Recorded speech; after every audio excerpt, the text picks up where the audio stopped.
first segment here, and it really is all heating up. IPL 2019 with Ed Hawkins at Cricket Betting. Hello, how are you doing? Good to see you, Natalie. Good to see you as well. Now, big news, Chennai just lost. Obviously favourites, but the odds now have dropped a little bit, so they are not the favourites to win it. But in your mind, are they still the favourites? I'm beginning to have a few doubts, actually. Excuse me, because they seem to have this significant problem with Mumbai Indians, who beat them today in the first playoff. That means Mumbai goes straight to the final. So they'll rightfully be short odds on the title outright, and they were slight favourites on the title outright before they played Chennai because of this sort of hoodoo they've got over Chennai. I think it's now 5 of the last 7 that Mumbai have won at Chennai's ground, and Chennai are basically have been pretty much unbeatable against every other team in IPL history when they play at home. But they just can't beat Mumbai. And it was a really appalling performance by Chennai today. They posted about 130 odd. They were never really in the game from the first few overs. A significant problem for Chennai this season has been their inability to have fast starts, making use of the power play overs. They are one of the slowest teams in the power play overs, and they're just not recovering from these slow starts in the latter end of the tournament. They didn't against Mumbai today, and they're likely to come under pressure again in the final eliminator. Let's not forget that Chennai aren't out of the tournament. Yeah. They're still in it. Yeah. They've still got a chance.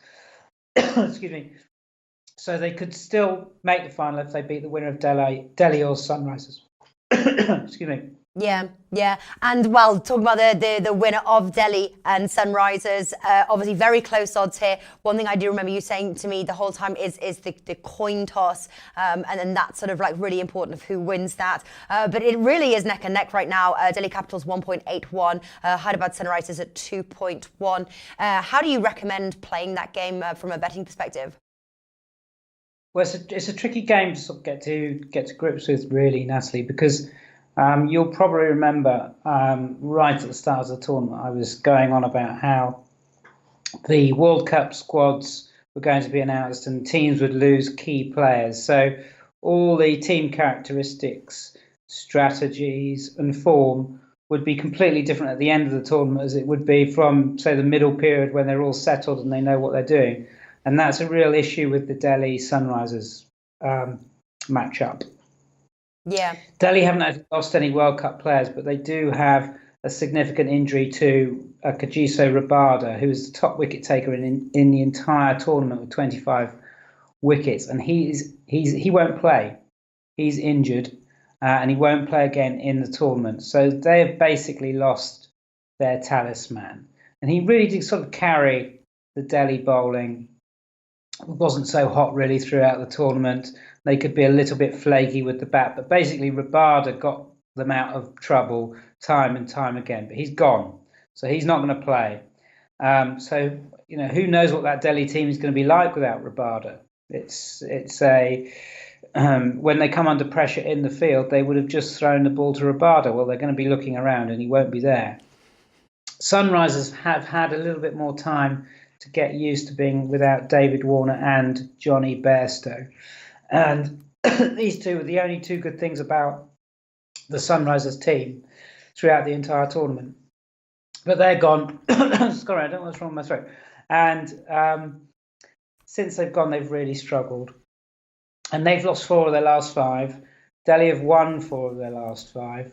So on form, you'd say Delhi, but again, we don't know what they're going to do without Rabada. But really, Sunrisers have really struggled, and not sure quite what they're doing in the playoffs, considering that 4 out of 5 record defeats they've had in the last few games. So it's a tricky one to go with, really. But what we do know is that the wicket, and this brings me back to your question about the toss, is really bowler friendly. So we could have a situation where the team batting first makes about 140.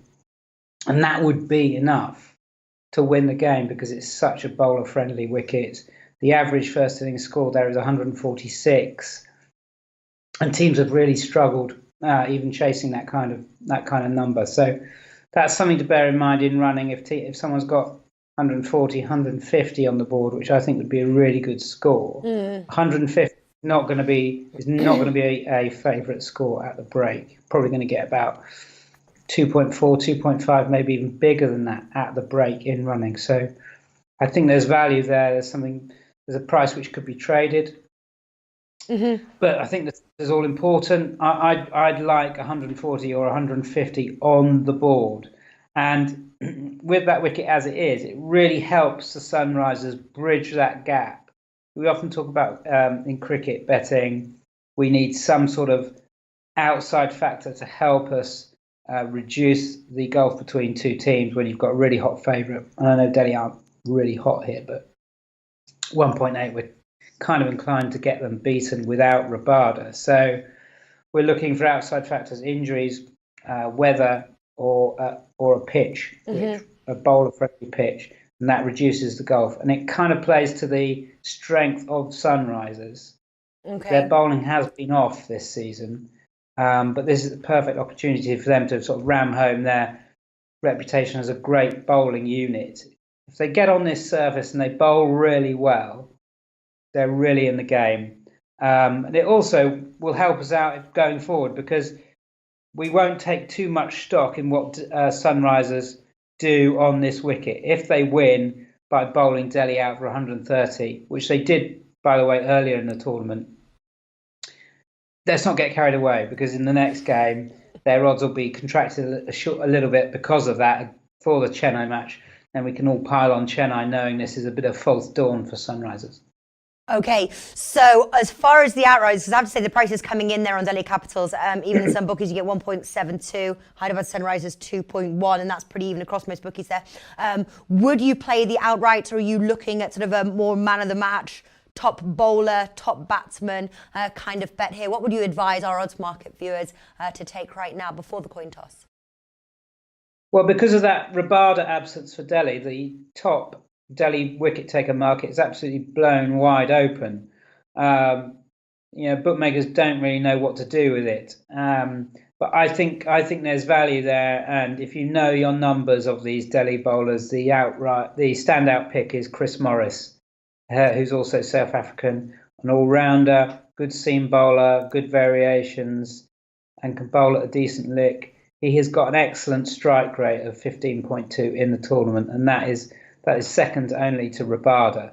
So basically, the strike rate means how many balls he needs to take a wicket. So you're basically on the most potent Delhi bowler there is because of his low strike rate, because Rabada's not playing, and you're going to be getting odds of around about 4-1. And I think he would probably be favourite if I was pricing this up. All right. Ishant Sharma will take a lot of the book because he's a big name. Chris Morris isn't, and he's homegrown Indian player, so he's going to be well supported. But Morris, I think, is a really terrific bet here. Again, on that bowler-friendly wicket, and it will suit him. It is suiting seam bowlers. It's not a spin-heavy wicket. Spin bowlers will get some grip and some bite, but Morris is going to be a real live candidate for that top wicket taker market. All right, fantastic stuff. And right now, obviously, we've seen Chennai lose today. Who do you think, as it stands right now, who do you think is favourite to win IPL 2019? Well, you've asked me that question every week, and I've consistently said Chennai every single week. But it's difficult. It's really difficult now to see past Mumbai, and I find that hard to say because we're 58 games in now. Yeah. And I still can't work out what Mumbai are about. They don't score big runs. Their top order is unreliable. Rohit Sharma, who's supposed to be their gun player at the top of the order, has had a disappointing campaign by his standards. He's not really striking at a very fast rate. They often get themselves into terrible trouble. They make bad strategic decisions on the toss. They lost to Rajasthan Royals twice. And Rajasthan, for me, were the worst team in the tournament. So I can't work out Mumbai at all. But the only thing I know about Mumbai is that they keep beating Chennai. So it's impossible to see past them really on that basis.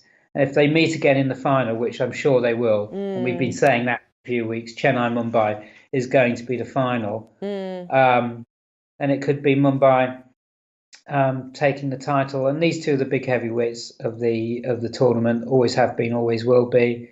So it's always been about them. They call it the El Clasico of the IPL. So Mumbai for me now. All right, there we go. That's Ed Hawkins. Give him a follow at Cricket Betting. Wonderful stuff, Ed. We'll check in with you next week where I will ask the question again. Who do you see winning the 2019 IPL? All right, best of luck. See you soon. And for more, if you want to follow, check out Ed's content over at Oddsmarket. Click Cricket page and you will see a page full of his hard-written work. Thank you, Ed. See you soon.